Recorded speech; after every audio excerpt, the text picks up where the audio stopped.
Nestor, je suis d'accord avec vous. D'accord sur la question de la vision. J'ai été ministre de la prospective et de l'évaluation des politiques publiques du Togo. Et j'avais en charge la vision Togo 2030. Vous voyez, c'est dire que vous prêchez un convaincu. L'Union africaine a son document 2063, des 50 prochaines années, l'Afrique que nous voulons. Okay. Mais une fois de plus, et c'est là où je donne raison à Brigitte, entre nos déclarations d'intention et la pratique, il y a un gouffre. Il y a un gouffre. Il faut qu'on bosse concrètement. Vous voyez, il faut qu'on sorte du complot de la France, qu'on regarde, qu'on balaye devant nos portes. Ma thèse a toujours été celle de la servitude volontaire. Je dis, si nous sommes restés 75 ans dans ce système CFA, c'est parce que nos dirigeants avaient intérêt personnellement à y rester. Donc, merci les amis.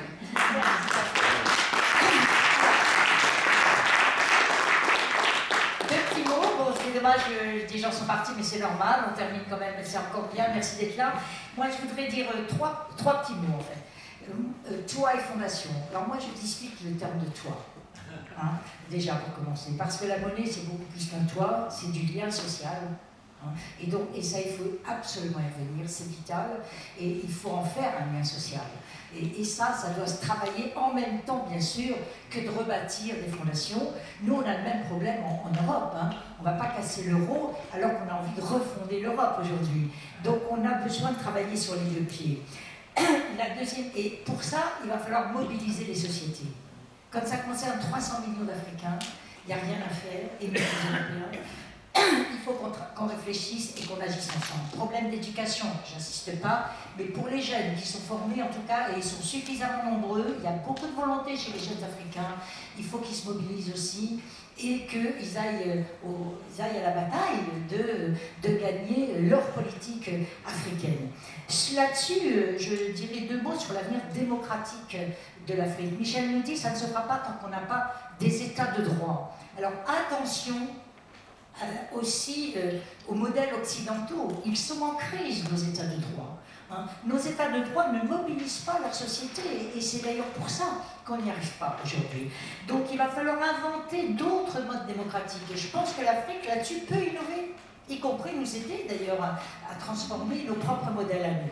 Il faut faire émerger des projets communs, il faut valoriser les solidarités productives, ça a été dit, il faut transformer, parce que, deux mots là-dessus, la fibre cotonnière, on n'arrive pas à faire des t-shirts, il n'y a pas d'électricité pour la transformation de toute façon, et quand il y en avait, on l'a fait fermer avec le FMI. Donc c'est peut-être pas ça le sujet. Le sujet, c'est de créer effectivement des centrales, ou même des mini-centrales électriques qui permettent de transformer les produits sur place, agriculture, mines, n'en parlons pas, on ne sait pas non plus valoriser l'or, hein, ni le cobalt. Donc, et on va en avoir besoin pour tous les nouvelles secteurs industriels qui s'électrifient aujourd'hui. La voiture, le photovoltaïque, l'électronique, le smartphone, etc. Il faut des matériaux rares. On va avoir une guerre des matériaux rares, parce qu'ils sont en Chine et en Afrique, de toute façon. Si la Chine a des problèmes, on va aller en Afrique, mais alors dans quelles conditions? Donc on va déplacer les problèmes. Et sur l'électrification de l'Afrique, moi je suis de celles qui pensent qu'il faut un mix diversifié, décarboné. Le nucléaire, bien sûr, pas 100% nucléaire et pas partout.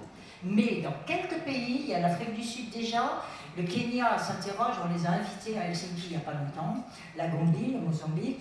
Le Niger, évidemment, trop pauvre pour investir, mais il s'en sortira que s'il arrive à investir, donc de toute façon, on se mord la queue aussi.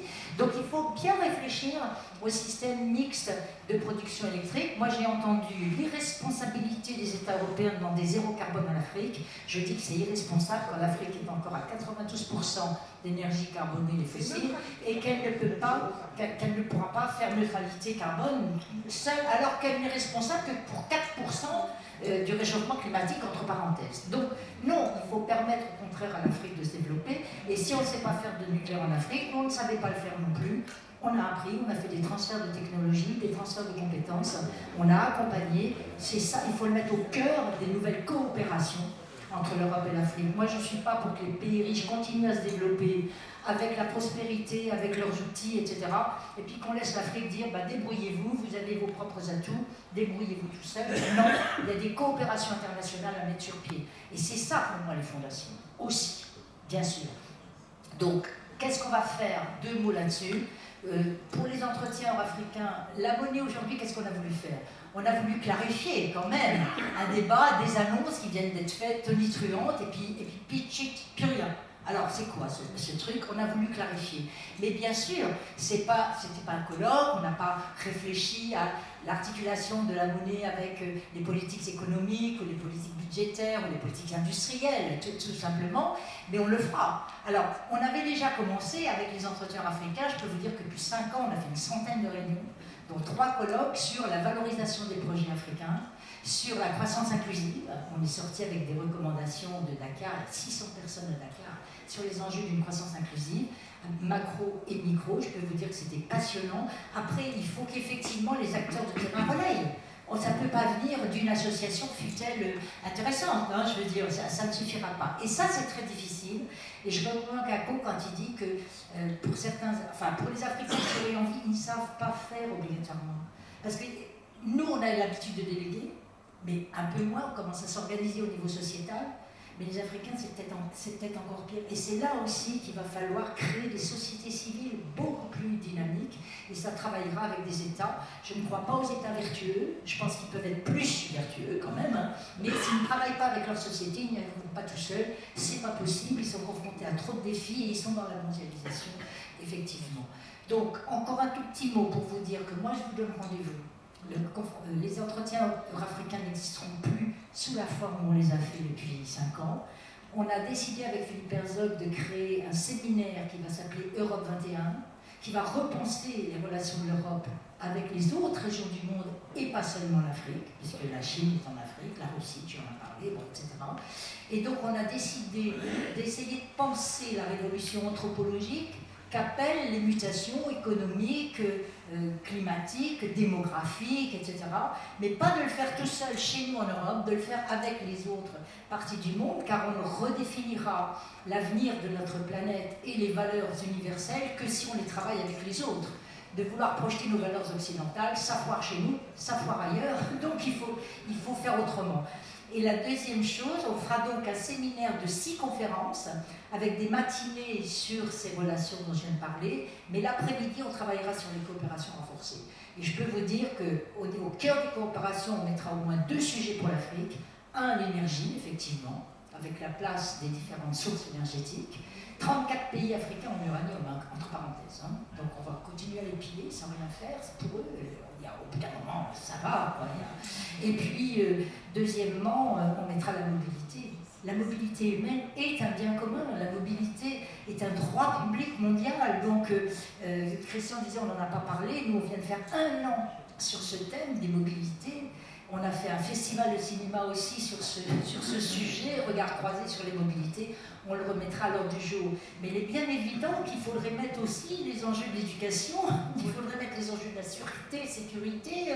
Bon, on ne fera pas tout, mais on fera 6 conférences, Europe-Afrique, Europe-Russie, Europe-Moyen-Orient, Europe-Chine, Europe-États-Unis, Europe-Amérique latine, en essayant de croiser quand même, puisque chaque région travaille en bilatéral, mais aussi sont partout.